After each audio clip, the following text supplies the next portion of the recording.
Shalom saudara-saudara, sebelum kita mengakhiri aktivitas malam ini, mari bersama renungkan firman Tuhan. Pada umumnya jika seseorang terluka hatinya sangat dalam sampai pada tingkat kepahitan, maka dapat dipastikan luka yang diterimanya pasti dari orang-orang terdekat, orang-orang yang dikasihi, orang-orang yang dipercayai.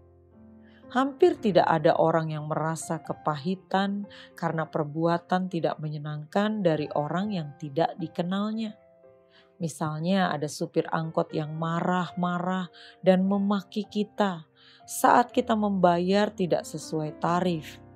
Karena menurut kita cuma jarak dekat saja. Tapi supir angkot itu marah-marah. Kita mungkin kesal dan sedikit marah juga. Namun tidak sampai kecewa yang sangat dalam dan akhirnya menjadi kepahitan pada supir angkot tersebut. Karena kita tidak mengenal dia dan tidak tahu kapan lagi kita akan bertemu dengan dia. Kalau kita selidiki dan gali, semua rasa sakit yang akhirnya berubah menjadi kepahitan juga bukan disebabkan oleh musuh kita. Sebab kita tidak akan menganggap seseorang itu musuh sebelum kita dilukai.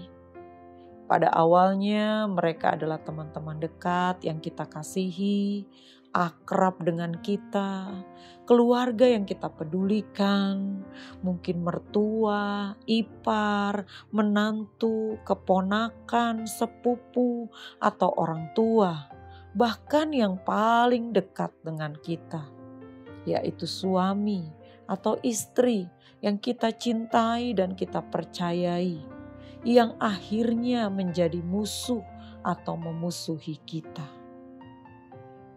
Jadi semua rasa sakit itu akan menjadi sangat dalam goresannya hingga menjadi kecewa dan akar pahit. Karena luka itu berasal dari orang-orang yang mengatakan bahwa mereka mengasihi kita, menyayangi kita.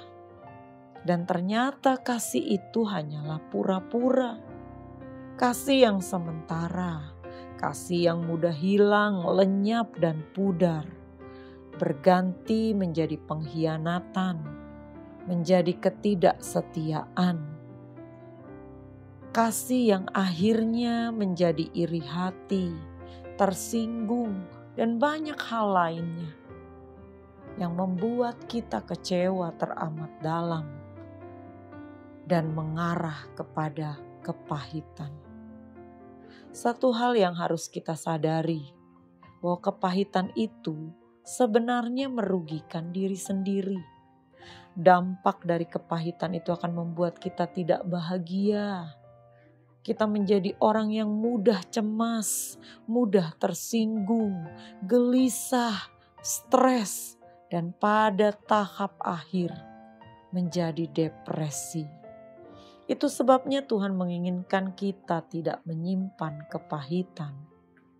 Dan maksud Tuhan adalah untuk kebaikan kita, supaya kita bisa merasa tenang, damai, dan bahagia. Buanglah segala kepahitan dari hatimu. Datanglah pada Tuhan. Mintalah damai sejahteranya memelihara hati dan pikiran kita. Jangan simpan kepahitan. Benar-benar kita minta supaya damai sejahtera Allah memelihara hati dan pikiran kita. Sehingga hati kita diberi kelegaan dan dipulihkan oleh Tuhan.